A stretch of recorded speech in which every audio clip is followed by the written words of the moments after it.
Alex, what do you think?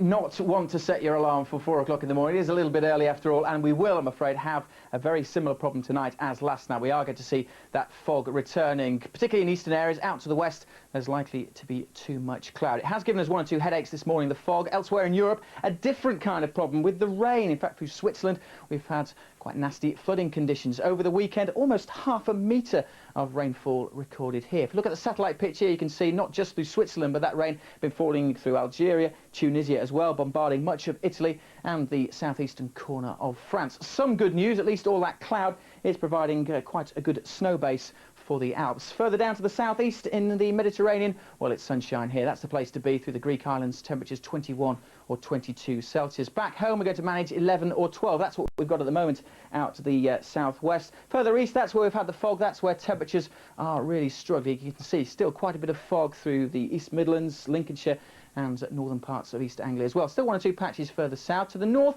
well, this is cloud, and that's producing one or two spots of rain for parts of Scotland and Northern Ireland. It's all tied in with a weather front. Nothing really too heavy, but it will linger through the rest of today. Drizzly conditions here and there, and for much of tonight. And then as we go into tomorrow, another band of wet weather starts to push into the southwest, and that could give some heavier pulses of rain to end the afternoon tomorrow. But for today, the rain not too heavy, but generally fairly cloudy skies out to the west. Where the fog's cleared, well, there's plenty of sunshine on offer. But as I said, the East Midlands, Lincolnshire and parts of East Anglia hanging on to that fog for the rest of the day, really. One or two showers, perhaps just brushing along the coast down to the southeast. Now tonight, little change. That fog will reform. That weather front stays out to the west, so damp and drizzly here, but at least temperatures holding up. Where we see some clearing skies, if you're lucky, you might catch a glimpse of the meteors. Temperatures falling down though, so if you are going out at 4 o'clock in the morning, you will need to wrap up. Chilly old start to tomorrow then, and also again some mist and fog, particularly central and eastern parts of England.